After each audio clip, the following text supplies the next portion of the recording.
All right. Just getting ready for another Wednesday show, Damon. Another Wednesday show. It's Tuesday, Derek. What? Did you? It's Tuesday. You said Wednesday. You know, it's not. It's.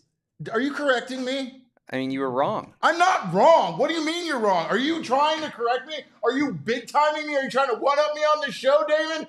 I will toss you out of this show so fast it'll make your head spin.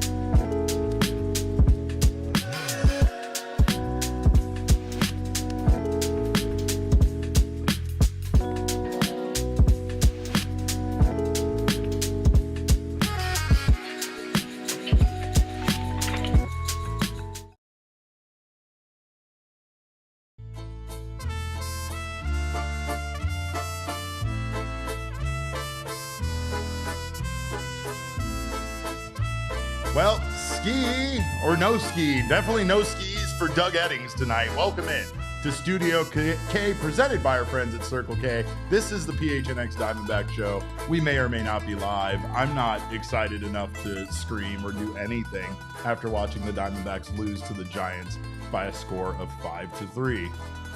Is it the end? Is it a wrap once again? Probably, but we're going to bring in a man that is far more reasonable than I am to discuss it.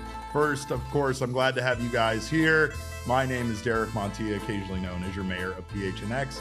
The guy on the other side of that sad music is the one, the only, the incomparable Damon Dog himself, Damon Farrell. And we are thrilled to have you guys here to lament about this particular loss that may or may not be the end of the Diamondbacks' playoff hopes once again. Of course, this show is brought to you by our friends at Bet365 and Game Time.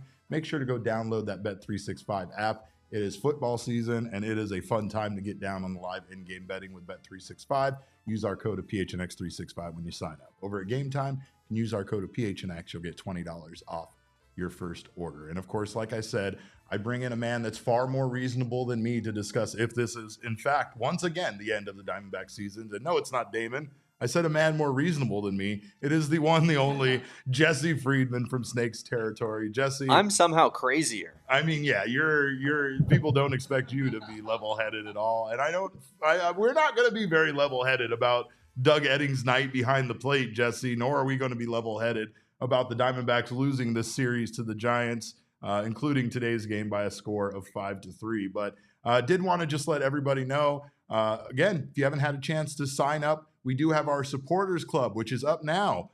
Big fans of the show, big fans of Jesse and I, big fans of Damon Dog. Go out there and sign up for the supporters club on YouTube channel for $5 a month. You can get a badge next to your name in the live comments. We already know some of you have signed up. Thank you guys so much for being supporters. We're going to have skis in the chat. We're going to have cactus lights in the chat, custom emojis. You're going to lock more. I believe Candace, AZ Cats G. I'm trying to think of some other people in and around the show who have signed up to be a supporters club member. And Derek, we have seen the cactus light emoji.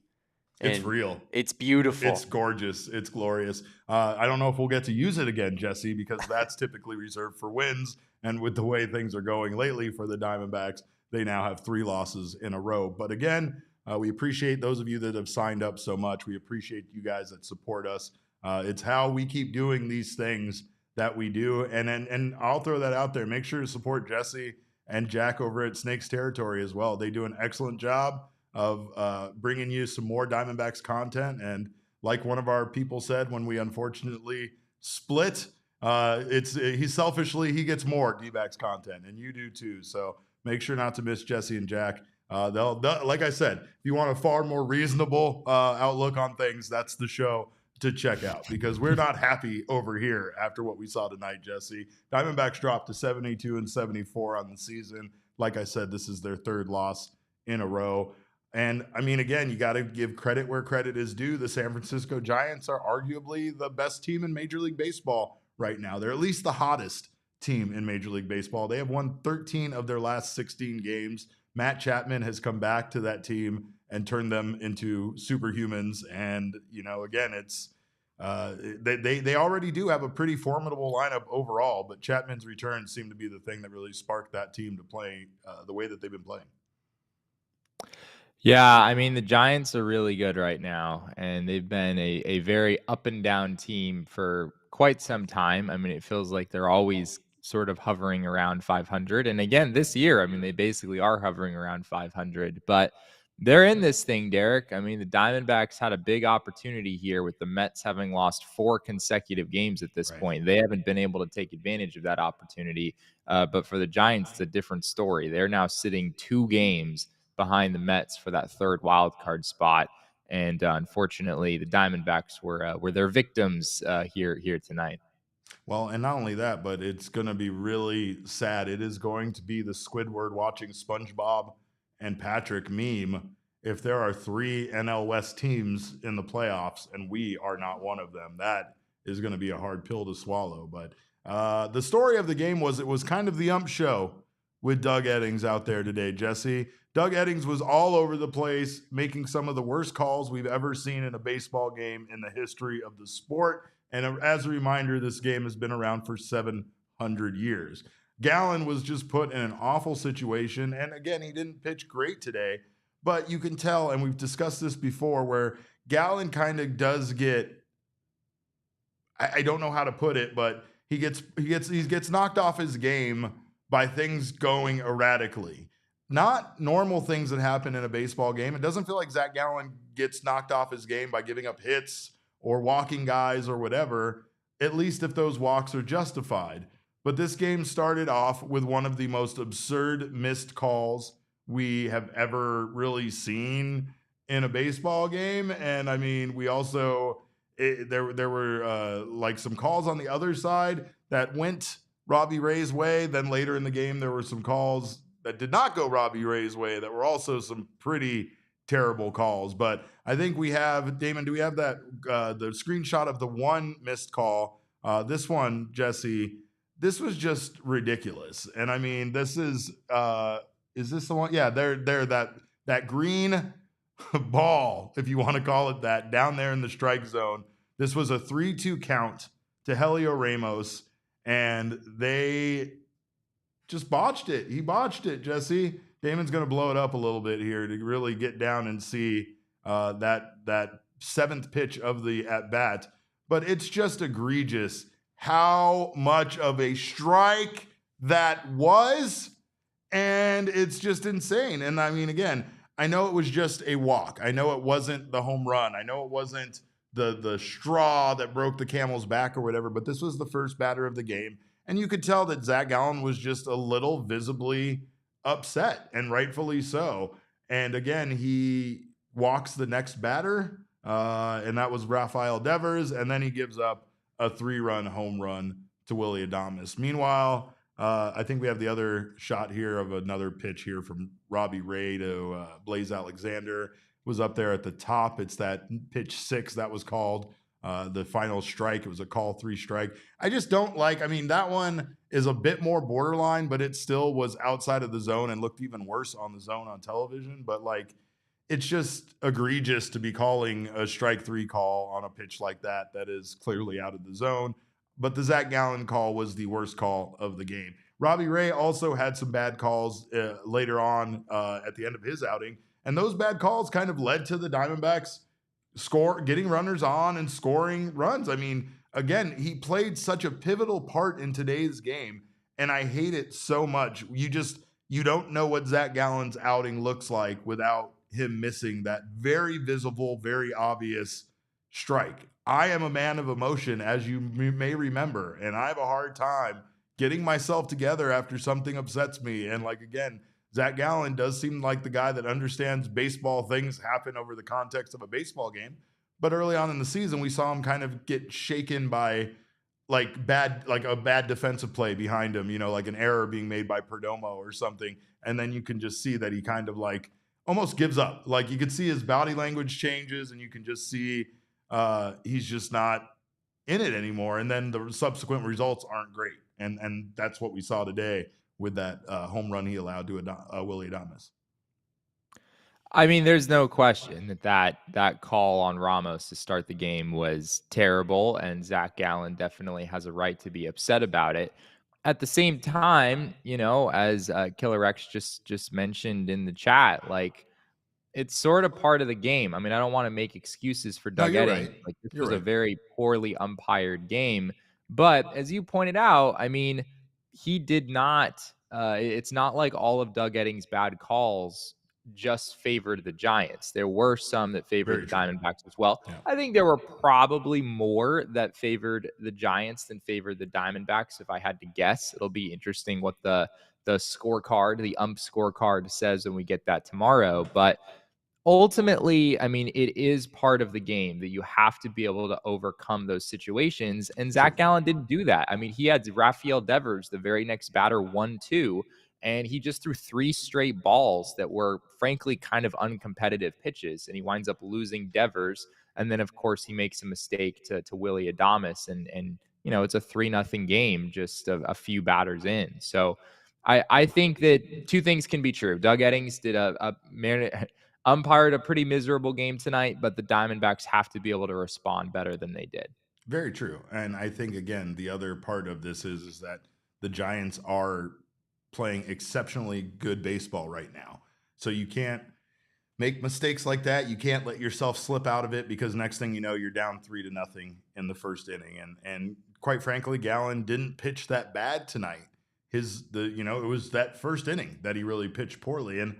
And again, I'm not going to be like, oh, if you take that first inning out. No, the first inning was bad, and it put them in enough of a hole that this team, wasn't able to answer offensively against Robbie Ray and what he was doing on the mound tonight. But again, he was able to kind of get things back on track and not let it get completely out of control. But the Patrick Bailey home run, that one was that's something.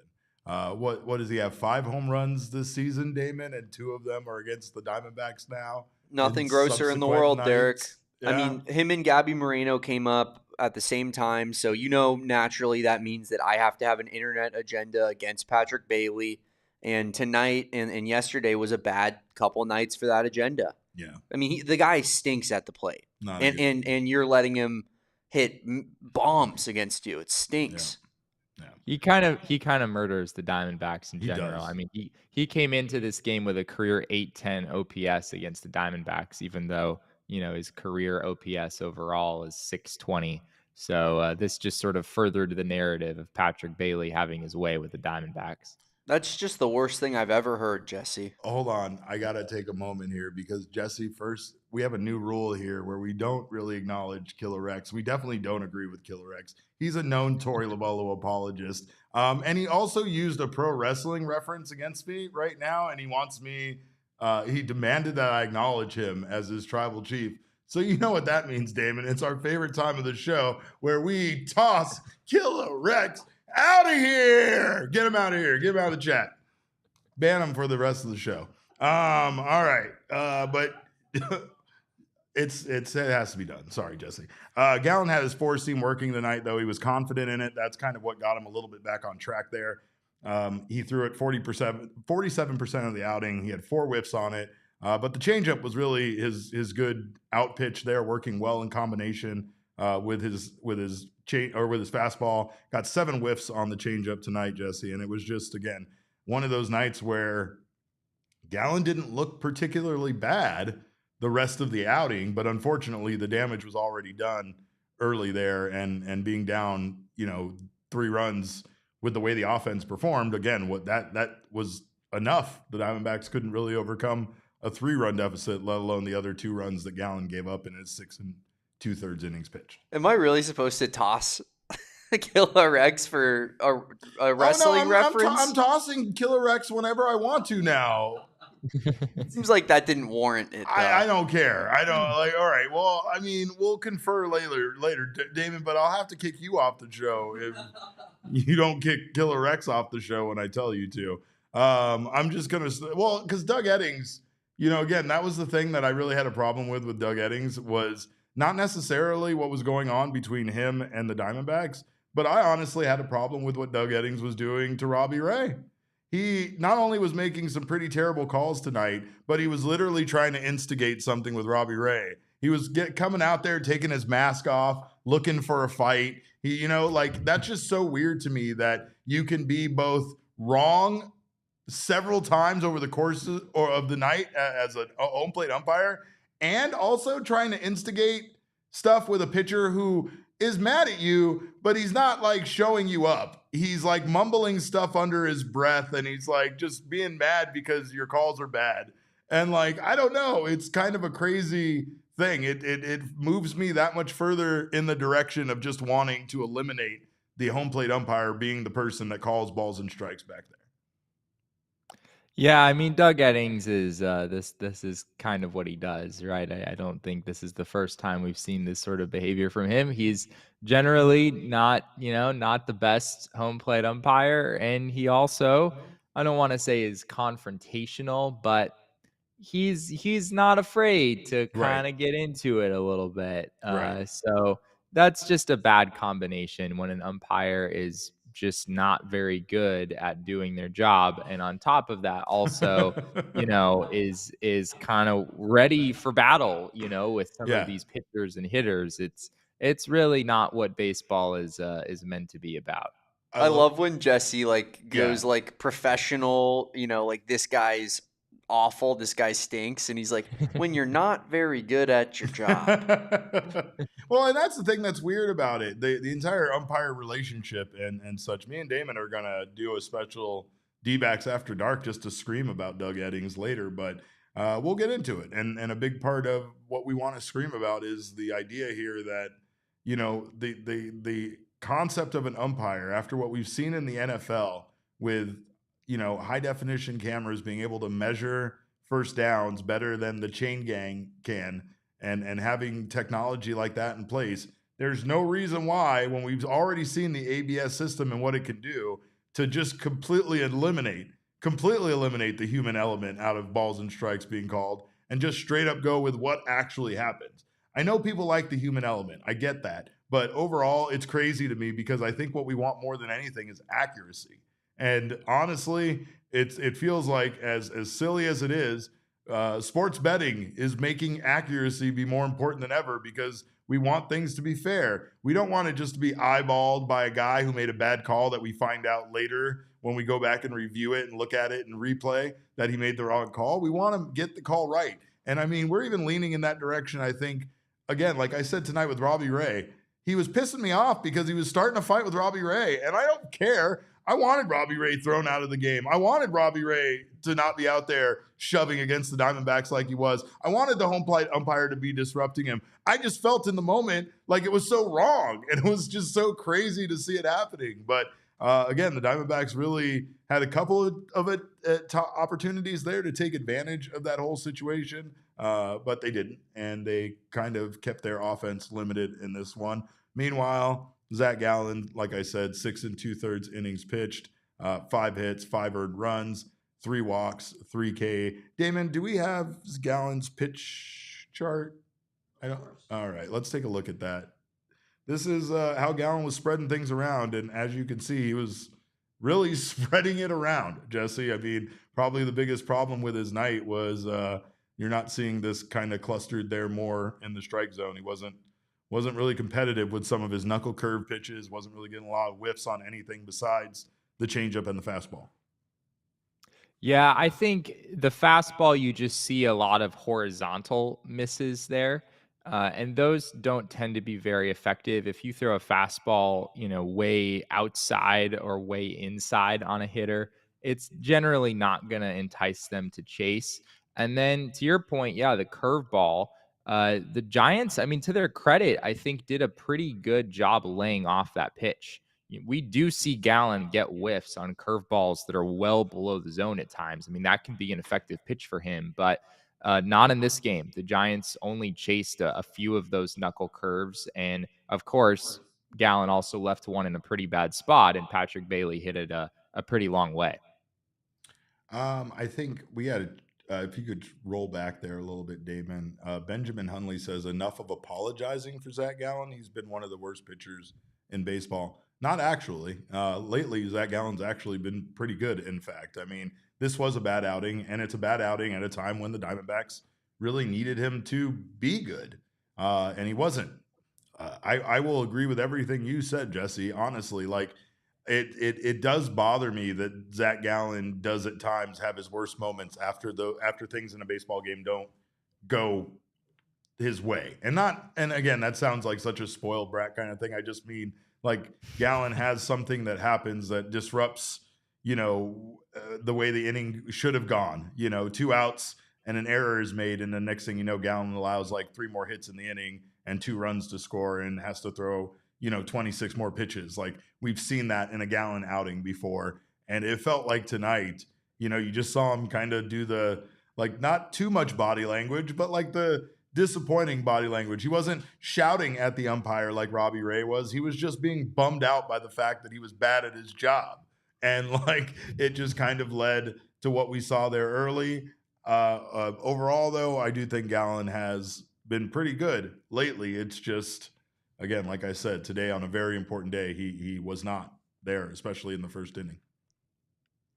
I mean, I think it's fair to say that Gallen has been one of the worst pitchers in baseball overall this season. I mean, For sure. out of qualified starters, he has the 9th highest ERA at 4.84. So he has pitched much, much better lately, but the full body of work hasn't been good. And I wonder if that just kind of compounds an umpire mistake like the one we saw in the first inning, where if you're Zac Gallen and you just haven't had the kind of season that you're used to having, it probably just creates even more frustration when you have a call like that go against you. You just feel like nothing is going your way this year, and that just sort of adds to the pile of things that have gone against Gallen. So, I mean, to his credit, like he didn't bounce back in the moment, right? I mean, he did walk the next hitter and then give up a 3-run home run. But as we were saying earlier, he did manage to pitch into the 7th inning. I mean, he gave the Diamondbacks some length. He kept them in the game, relatively speaking. But sometimes you lose a game after the first few batters, and the Diamondbacks only scored 3 runs, of course, the entire night. So unfortunately, that big mistake that he made there in the first inning to Willy Adames, coupled with the mistake that Doug Eddings made behind the plate, the game was essentially decided just there in that first inning. Well, Gallen did have 3 strikeouts. That's it today, even though he did have so many whiffs, and that's kind of wild in itself. Gallen had 11 swings and misses and had 3 strikeouts. So again, Circle K, thank you for your for lighting up that strikeout meter. And don't forget, with every K you win at Circle K, text strike to 31310 to start saving right now on fuel, food, and drinks after every Dbacks home game. Tonight, you still would have walked away with a free any size Polar Pop if this was a home game. So, meanwhile, the bullpen at least did get a little rest. John Curtis got the entire bulk of the work tonight and did a great job. 1 1/3 inning pitch, Damon, 2K, and there he is. He's always there. He's always ready, Jesse. He's just kind of always lurking. Yeah, he's just always lurking. And hi, John. Good job tonight. 2K and an inning and a third pitch. Got out of that inning for Gallen there. But just overall, kind of a depressing loss here. We're going to talk about the offense and what they were able to do against Robbie Ray. But overall, Jesse, I know a lot of people, even after last night's loss, were ready to be like, well, that's it. It's over. The fans at this point, pretty much expect this team to sweep every series between now and the end in order to get to the playoffs, or if they don't do that, it's a complete bust. However, it is a big deal to lose 2 out of 3 here to the Giants. And again, this Giants team is very, very hot, and the Diamondbacks have 3 more games against them not too long from now. So I think that the outlook doesn't look great, especially with how well they're playing, how many games we have against them, and how little time the Snakes have to make up ground against the teams ahead of them. The Diamondbacks just haven't been able to stop losing streaks. The best teams in the league, you drop a game, it is what it is, but you find a way to bounce back the next day, at least a decent portion of the time. And lately, this team just hasn't been able to do that. I mean, the last time the Diamondbacks lost just 1 game at a time and then bounced back and won the next game was August 11th. Other than that, we've had a 4-game losing streak from August 15th to 18th, There was a 3-game losing streak from the 24th to the 26th, a shorter 2-game losing streak, August 31st and September 1st.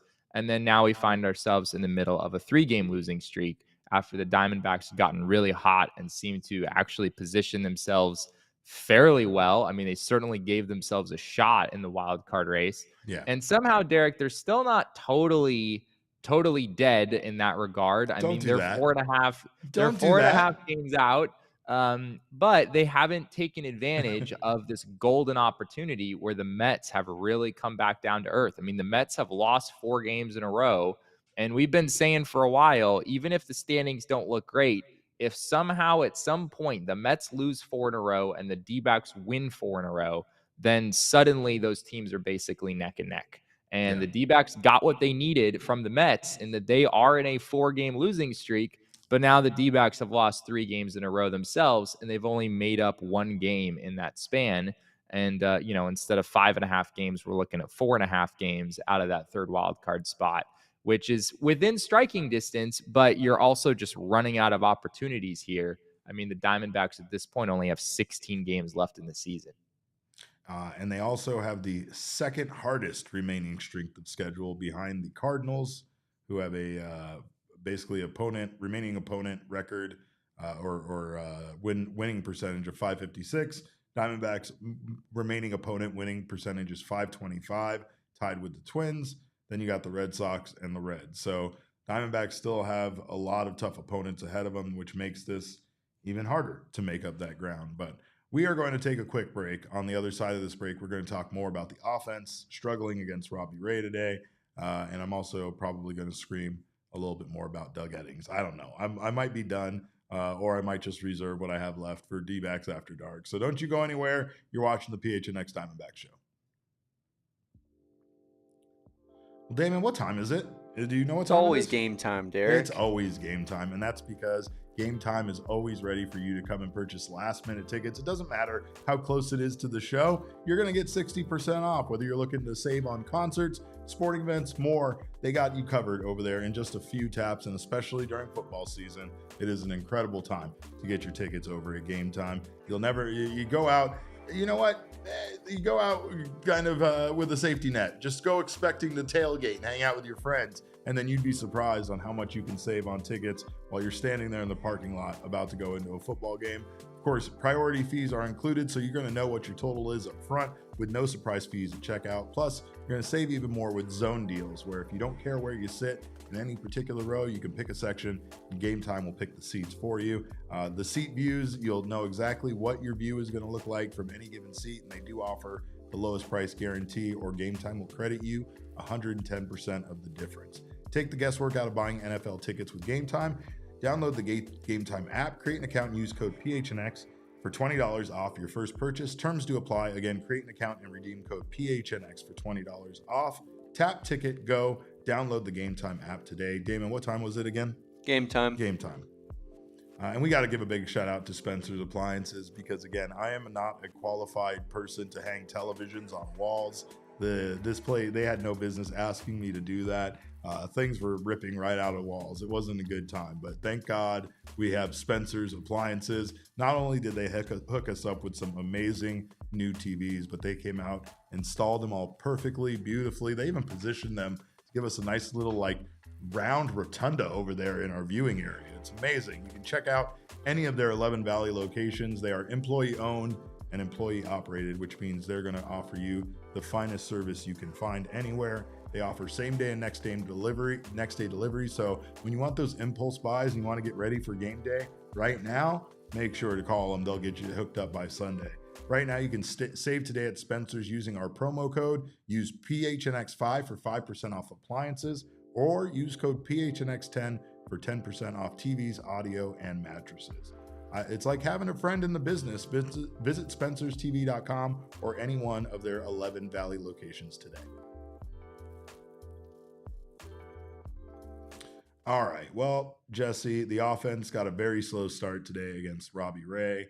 Perdomo continues to just put together some amazing at-bats, no matter what the case is. Damon and I were talking about it, but it's funny. I don't think I've ever felt this way about a baseball player where They go down 0-2 in the count. And I'm like, all right, now the at-bat started. Now is when the real game begins. And that's because Perdomo not only loves being down 0-2, he not only talks about loving being down 0-2 in the count, but he proves it, because it really does feel like where he naturally starts, putting together some, fouling off some balls, catching up with the pitcher's timing, and really just causing that pitch count to go up. It really didn't feel like a lot of batters were doing that today against Robbie Ray. But then next thing you know, you found Robbie Ray, kind of struggling to make it there through the fifth inning and get out of it. So they did eventually do a good job, and it's not hard to drive the pitch count up against Robbie Ray. But Perdomo was the main culprit today getting it done. I mean, I don't know if I would say it's not hard to drive up the pitch count against Robbie Ray when you remember the last time the Diamondbacks faced Robbie Ray? Yeah, I remember, because we were there. It was during the pool party, Jesse. It was during the pool party. We had to be present, hanging out, doing a takeover, having a great time, but not having a very good time, because not only did Shane bring that weird baby, but we also had to deal with Robbie Ray just absolutely dominating the Dbacks that day. So you're right about that. Touche. Yeah, it was 102 pitches in a complete game. Pretty wild stuff. But yeah, I mean, obviously Robbie does have a larger history of having his pitch count drive up pretty significantly. We certainly saw that in his time with the Diamondbacks, less so since then, but it continues to be an issue for him at times. But yeah, I mean, Geraldo, Perdomo, the at-bats are always going to be quality. He saw 26 pitches today in his 4 plate appearances, a 10-pitch walk in that first inning, which did, to your point, started 0-2, and then he winds up seeing 8 more pitches and drawing a walk. Definitely one of the most fun things to watch if you're a Diamondbacks fan. And he's had an awesome season. I mean, he's come back down to earth here over the past few weeks, but he reached base 3 times in this game, and the Diamondbacks certainly did not lose this one because Perdomo didn't find his way on base enough. That was not the issue tonight.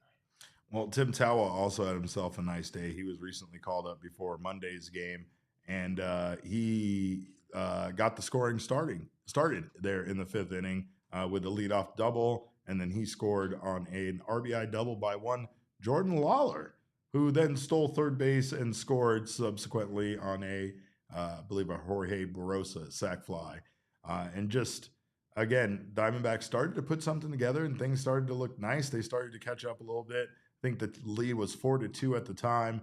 And then the Patrick Bailey home run happened. And that, I don't know why, but even just pushing it back up to a 3-run lead felt like that was enough with the way that the offense was operating and knowing that the Giants have the second best bullpen ERA in all of baseball. Like, you just felt it was one of my kind of keys to the series. You felt like they weren't going to be able to score early against the starters, which was difficult going up against Logan Webb and Robbie Ray, that they weren't going to be able to get the job done. They did put up some runs on Logan Webb early, but they couldn't get it up on Robbie Ray. They did knock him out fairly early, though, and they didn't allow him to do to them what he did last time. So that was nice. Then in the 6th inning there, Geraldo Perdomo led it off with a single, and then he scored on an Ildemaro Vargas RBI single, but another big missed opportunity there. Tim Tawa did have a good day. He got a double himself, but he struck out swinging there in a huge opportunity with runners on 2nd and 3rd with just 1 out.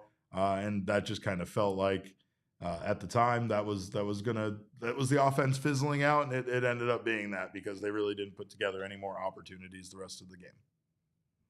I think it's also noteworthy that Ketel Marte and Corbin Carroll went 0 for 9 in this game. And given the state of this roster right now, I mean, the Dbacks are heavily dependent on those 2 players to be able to produce offensively. And if they're going to go 0 for 9, it's just going to be really hard for them to put up a big number. The rest of the team went 8 for 24, which is pretty good. But yeah, Corbin and Ketel just were not able to deliver anything today. Corbin, of course, was also hitless in the game yesterday. And then Ketel has just been on kind of a larger slump here you could really go back a couple months at this point where there have been times where he's gotten hot just briefly, but his OPS dropped below 900 today for the first time in I think, the vast majority of the season. I don't really recall the last time Ketel's OPS started with an 8. So, yeah, this team needs a lot from those guys, and if they're going to somehow find a way to make a run here in these final few weeks, it's probably going to involve Ketel Marte getting hot again and Corbin Carroll. By and large, Corbin's played pretty well lately, but him getting hot once again as well and finishing this year strong. Yeah, you're not wrong. If you go to about the midpoint of August to now, Ketel's numbers aren't very good at all. This dates No. back to August 17th. He has a 233 batting average with a 337 on base percentage and a 342 slug for a 680 OPS. And that's in his last 20 games. Yeah, that sounds about right. There's been no power. Yeah. It's been kind of strange. Usually if Ketel has a rough skid, then maybe he's not getting on base as much as you'd like, but he's still finding the gap. He's still hitting home runs. But right now it feels like unless Ketel is facing the Texas Rangers, he's just not gonna hit the ball over the fence, right? He has 4 home runs against the Texas Rangers in the past couple of months, but his previous home run before that was back on August 2nd out in Sacramento, which is right after the trade deadline, right? So it's been a weird month and a half here for Ketel offensively. And yes, love y'all on on the chat. So at least he gave belt to ass to the Rangers. Yes, at least he did that. I will say though that it does feel like, again, maybe maybe that public scrutiny that he faced is hanging over his head, and this once again it goes back to mental toughness, similar to the situation with Zac Gallen, right? I don't know if that's what I'm calling into question here, but I'm just saying, like, if Ketel takes days off when he feels he needs days off, and he gets those days off granted to him because he's the superstar that he is, maybe he doesn't feel like he can ask for days off anymore based on the on the way things have gone. It's not to say he hasn't received days off. I don't know. I'm just making excuses now, but I'm just saying it does feel like he needs to be unplugged and plugged back in. Corbin Carroll did almost make a pretty good defensive play there. He almost gunned down another runner at home in the 4th inning, but his throw was just a little too late. I believe Bob Brenly on the broadcast brought up the fact that he kind of got under the ball a little too early instead of being able to get there with his momentum kind of behind him as he caught the ball to make the throw. He kind of just waited for it underneath it and then caught it and made that throw. And it was just too late to get Matt Chapman at home. And that scored the Giants' 4th run of the game. Also, credit to Barossa. He made a pretty damn good catch on Willie Adames to fly out and end the 5th. And then Blaze Alexander, once again, making some good defensive plays over at third base, robbed Casey Schmidt to lead off the 7th inning. So good defensive plays in this one, just really not enough offense. And unfortunately, Zac Gallen just kind of stunk in the 1st inning. That those 2 things combined seem to be enough to not to lead to this loss. I do think we have to give a shout out to Tim Bogar. I don't know if you noticed this, Derek, but in the top of the 5th inning, Ildemaro Vargas hit an RBI single. Geraldo Perdomo scored from second. And Bogar, new Diamondbacks third base coach, he sent Perdomo. And in the moment, I was like, he's crazy. This ball was hit hard. Heliot Ramos has a pretty strong arm in left field, and he fielded the ball and he just sort of airmailed it over Patrick Bailey's head, and Perdomo wound up being safe. So, maybe it was kind of an overly aggressive send in that spot by Bogar, but it worked. So I guess we should give credit where credit is due. Did he send Lawlar as well? Because that throw by Lee was bad, too. And he should have been out at home too, but the throw was bad, and Lawlar scored, right? And so, again, I don't know if those go a different way. I'm sure there's a lot of people in the chat screaming for Bogar's head, already, but he did judge those well. And again, maybe that's checking the scouting report. Maybe that's knowing what those guys are going to do out there. I don't really know. I really don't know what allowed him to make those calls on those plays that looked like the runners were going to be out otherwise. But great job there. Blaze Alexander, by the way, 2 for 4 today.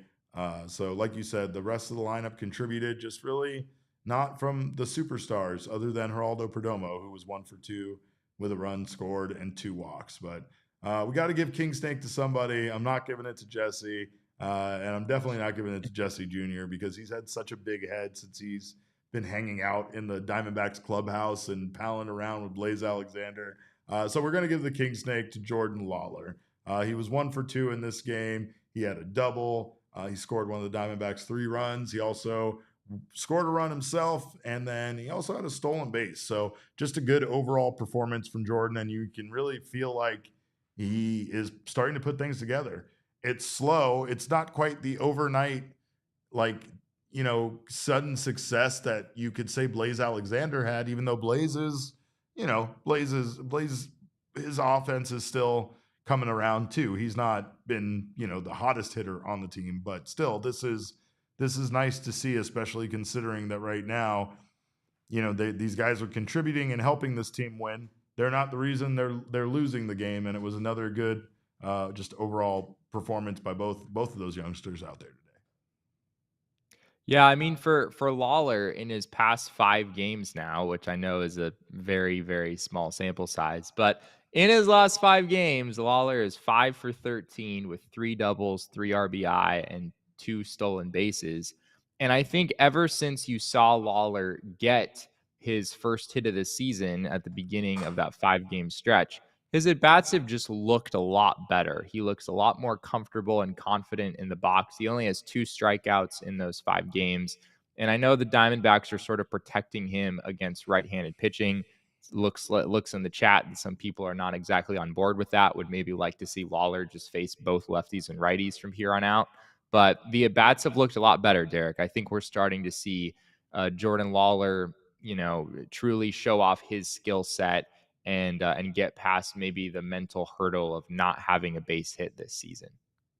Well, we are going to take a look at the numbers from this series on the other side of this break. We're going to talk a little bit more about Jordan Lawlar, and we're also going to see if we can get Jesse to give us any more hope about what is going on with the NL West and the wild card. So don't you go anywhere. You're watching the PHNX Diamondback Show. Well, Pure Edibles helps with a loss like this, and you guys know me. I run directly to my Pure Edibles after I see Zac Gallen give up this kind of home run situation that he did in the first inning. No, but I will say this: happy hour does not need to end, and we can start calling it Hoppy Hour. That's what we call it around here, because with our friends at Pure Edibles and their new collab with Mother Road, which is one of my favorite breweries in the state of Arizona, you have Noble Road's new Tower Station IPA all-in-one. It is an all-in-one vape pen. It is Hoppy Hour all the time with the new Tower Station IPA vape pen. The new offering captures the crisp citrus and piney hops of Arizona's favorite IPA, but with a smooth THC twist. No pouring, no wasting, no waiting. And no wasting either. Just good tasting high whenever you want it. Also, do not miss out on their entire line of candies. You better not waste it. Do not waste it. I will be furious with you. I will give you a stern talking to. But Pure Edibles was founded in Arizona. They're available in over 130 dispensaries statewide. They were created in Flagstaff at Noble Herb Dispensary, and now they're made right here in Phoenix, Arizona. So make sure to try out their amazing candies. Their effects are clearly listed on each tin, so you know exactly what you're getting into, and you know exactly what delicious flavor to expect from those candies as well. So go find yourself some Pure Edibles products, again, from one of over 130 dispensaries across Arizona. And like I've said in the past, it pairs well with a trip to Circle K. So make sure to stop by Circle K on your way home. Get yourself something to drink. It is America's thirst stop. Sign up for the Inner Circle right now, unless you hate saving money. Do you hate saving money? I didn't think so. Well, then sign up for free and save all sorts of money at Circle K. Right now, you'll get 79-cent Polar Pops as an Inner Circle member. You'll get 99-cent Frosters, 3 for $5 on 28-ounce Gatorades. And again, you can save 10 cents per gallon on gas. That is once per week. You can earn that once per week, and all you got to do is visit and make a $5 purchase or a 5-gallon fill up, and you will save 10 cents per gallon on your next visit. Make sure to not miss out on all the savings. Join the Inner Circle for free right now by downloading the Circle K app. Terms and conditions apply at participating locations. Visit CircleK.com for details. Jesse. Get Jesse in here. Fun fact, my new nickname by Tori is just Circle K. Like, I don't know. Because He just had looks that at me and calls me out-of-body Circle experience. K. He's like, Circle K. I don't know. Like, I don't know if he's like bringing up the name of the store where he sees my dumb face when he's filling up with gas in the middle of the night, or if it's just a fun nickname for Tori to call me Circle K. But I'm gonna start calling him, Sal here pretty soon if he doesn't stop. But let's take a look at the numbers from this game presented by our friends at Desert Financial Credit Union. Diamondbacks lose this one by a score of 5-3. They actually out-hit the Giants 8-5. The Diamondbacks were 2 for 9 with runners in scoring position, where the Giants were just 2 for 2. Extra base hits, the Diamondbacks had 2. The Giants, a little bit more impactful, had 3, and there's 2 of theirs were home runs. And then the expected batting average, a push, basically, 233 for the Dbacks, 231 for the Giants. Damon Killer X is bringing up that I'm on a nickname basis now with Tori. I mean, have we not talked about going over there for Sunday dinner every Sunday? Of course I'm on a nickname basis if I'm going over there for Sunday dinner. Me and Tori have a secret handshake. Isn't Tori a nickname? For Tori, yeah. I call him Sal or Salvatore. But isn't Tori a nickname for Salvatore? Yes, technically. So we all call him by his nickname, I guess. So we're all on a nickname now you're basis just getting with into Tori the Lobolo. semantics of what people choose to go by. I don't know. Yeah, I don't know if that's really nickname status. Like, that's just... It's like if your name's William and you go by Bill, right? Like, that's not a nickname. Right. I'm pretty sure the definition of a nickname is because of Nicholas to Nick, and it's literally called a nickname. Like that's like what you go by. Stuff into it. I don't like this. That's old timey nicknames, Damon. This is 2025. I mean, there are we close call guys friend Big Dumper. Okay. There are nicknames that only close friends know versus nicknames that everybody uses and knows. Yeah, I think that's sort of what we're getting at. Like, Tori is a nickname in a much different way than, having like a name that you call a specific person that you know well. Well, the conversation. I'm glad we're having this discussion. Yeah, I was gonna say the conversation truly proves that this season is in fact over. I think that's the message we were trying to get to. It's never been more over than that exact conversation. And guys, if we're doing this again next year, that means we missed the playoffs, unfortunately. Yeah, for sure. But let's take a look at the NL West standings and see exactly where the Diamondbacks sit.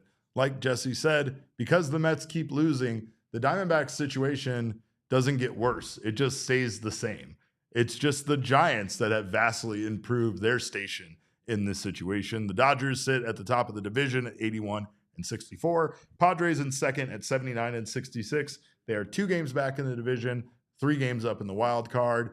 Then we have the Giants, who are 74-71, and again have just been playing the best baseball, not just in the National League, but in all of baseball, you could argue. They are 7 back in the division, 2 games back in the wild card. Our beloved Diamondbacks now sit 2 games under 500 at 72-74, and they are 9.5 back in the division, 4.5 back in the wild card.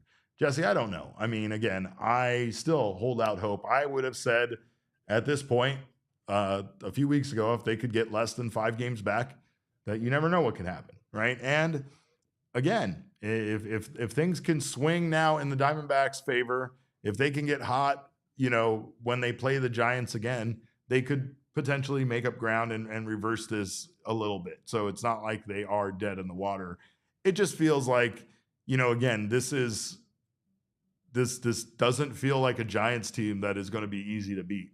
Not just in the finale with Eduardo Rodriguez on the mound, but again, in a few, in like a week when we have to play them at Chase Field, right? So it doesn't feel like the best situation overall for the Diamondbacks. And even outside of that, with the exception of the Twins, you have the Dodgers, the Phillies, and the Padres left on the schedule. So again, if the Diamondbacks somehow, some way find themselves in the postseason when all this is said and done, there is no way you can say they didn't earn it here over this last daunting stretch. I think they can lose another game, Derek, but we've reached the point where I'm not totally sure how many more games they can lose. If they were to win out, right, win 16 consecutive games, doesn't seem very likely, they would be 88-74. And given the current trend, I think you'd feel pretty comfortable. The Mets are only 7 games over 500 right now. Like 88-74 probably gets you in. But, say the Diamondbacks lose 2 games, then you're finishing at 86-76. And the Mets are 7 games over 500 right now. And there's a few other teams that aren't too far behind them. I think there's a decent chance that gets you in, but I don't know. And at that point, you're talking about only losing 2 out of your final 16 games. Are the Dbacks really going to go 14-2 the rest of the way?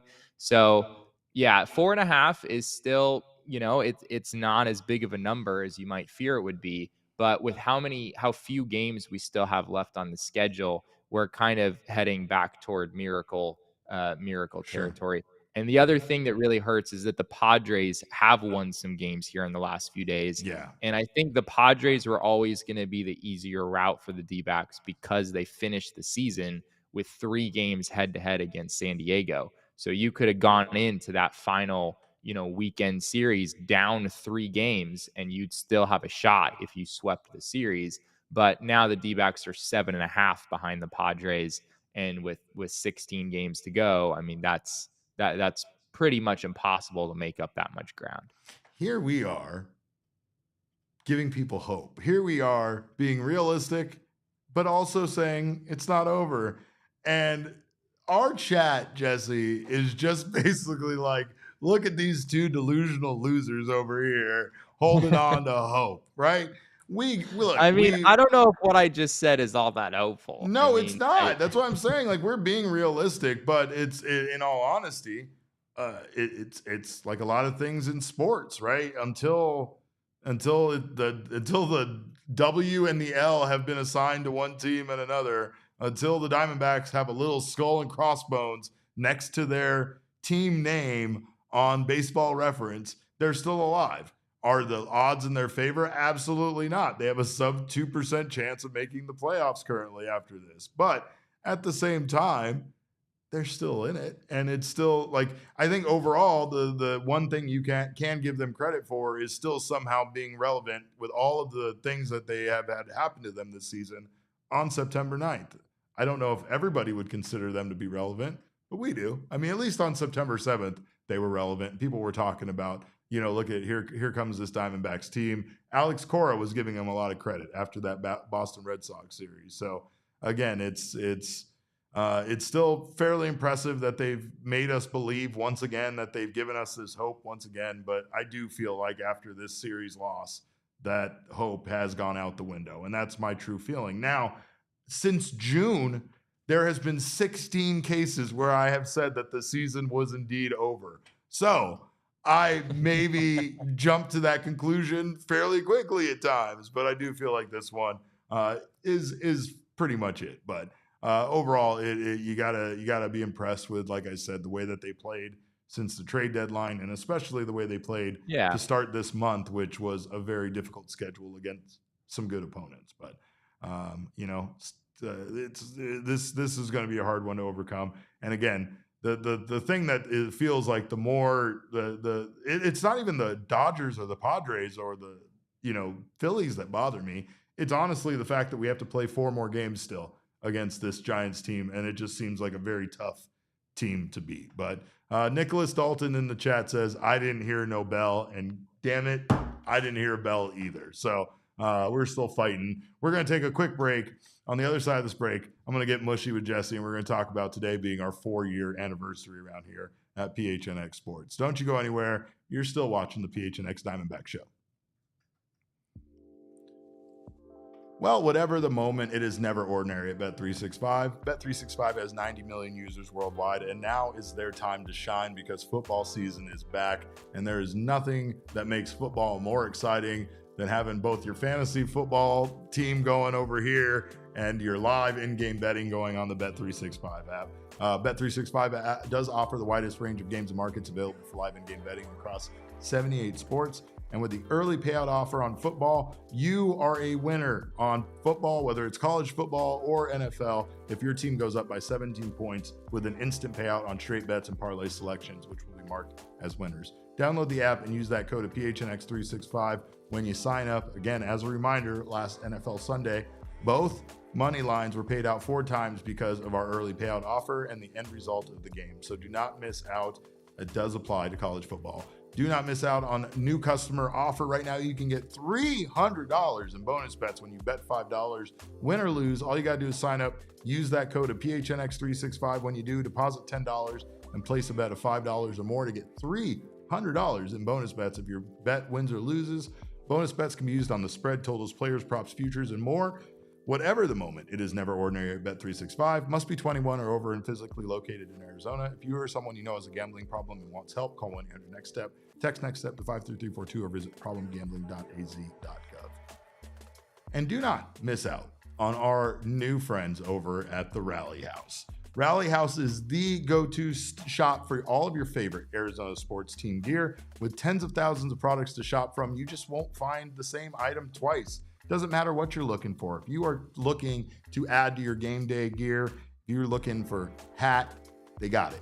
Shirts, they got it. Jerseys, of course they have it. Drinkware, signage, coolers, socks, diapers, sunscreen. It doesn't matter. They got it over there at Rally House. It is your one-stop shop for Arizona sports gear, and they only carry Arizona sports teams. Every time you visit the Rally House, you're guaranteed to find something new, unique, and that matches your game day vibe.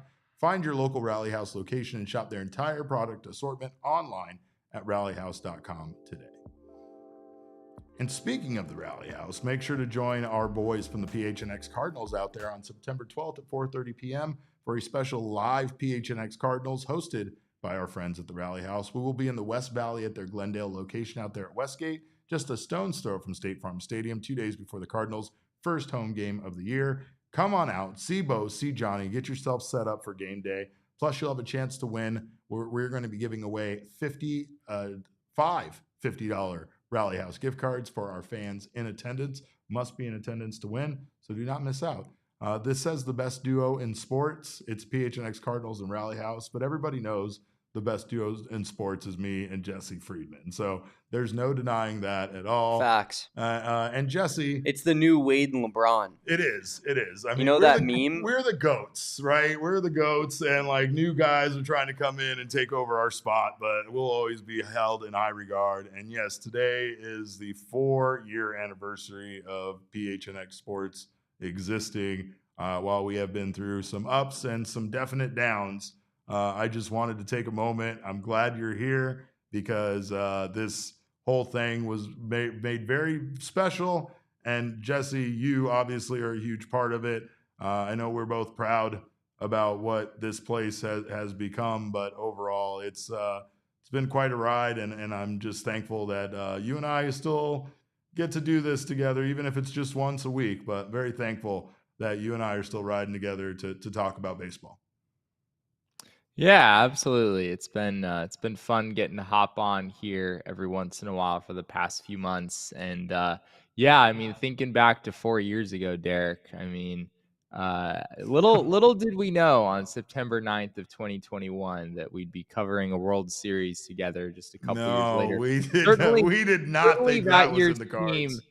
Did not really inspire any confidence. This podcast started at a pretty abysmal time, pretty much the most abysmal time in franchise history, and somehow things turned around pretty quick. It was quite a ride. That's for sure. Well, we helped rebound this entire franchise. Let's not diminish our role in this World Series run, because if we wouldn't have deemed that team a wagon, Jesse, they might not have ever gone on the roll that they went on. So it was a whole lot of fun.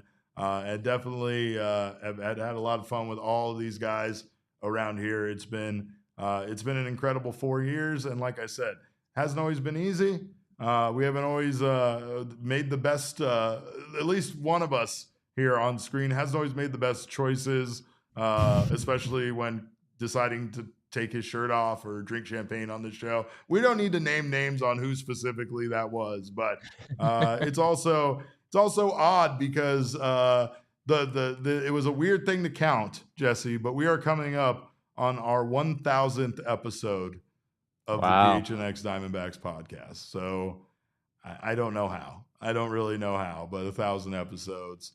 Who would have thunk it? So big things to celebrate, of course, but for the Diamondbacks, not much to celebrate. Again, this might be the end of their season, and at least, again, as somebody that does do a podcast about this team, speaking for both of us, I am glad that they were at least able to give us this little ride here at the end after the trade deadline and, kind of do what most people didn't think that they could do, which was stay relevant and keep themselves in the hunt for the playoffs. But ultimately, it was too much ground to make up, I think. And that was kind of the deal with today's game. It's almost a metaphor for the season. Like they just got behind too much early in this one, tried to be scrappy and get their way back in it, but unfortunately squandered some opportunities and come up just short.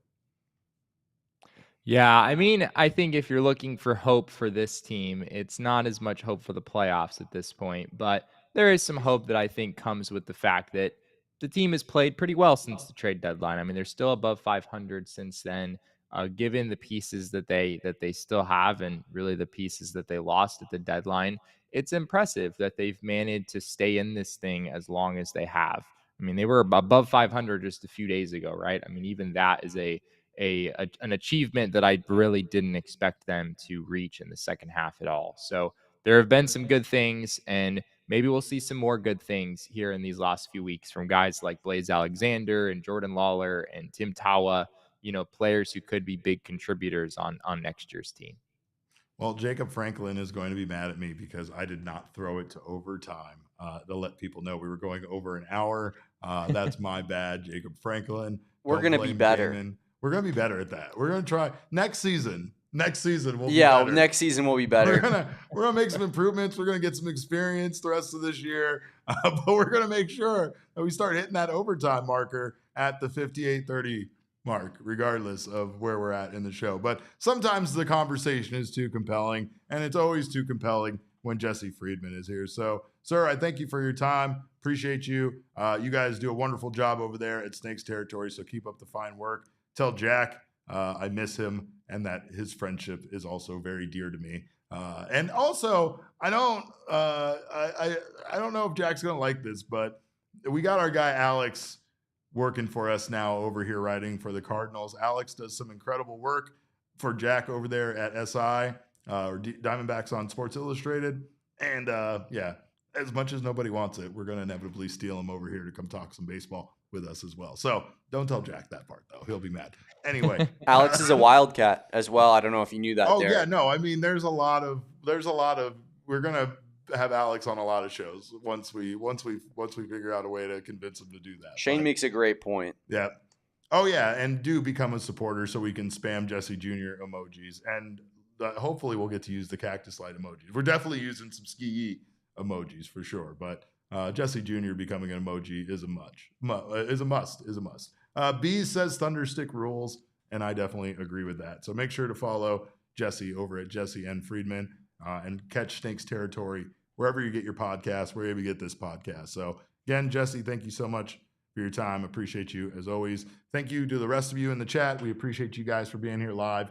As always, you guys are the best. You can follow myself at cap_caveman with a K. Damon is at Damon Dog with a DAWG. We will always be Damon's dogs. Bark, bark. Bark.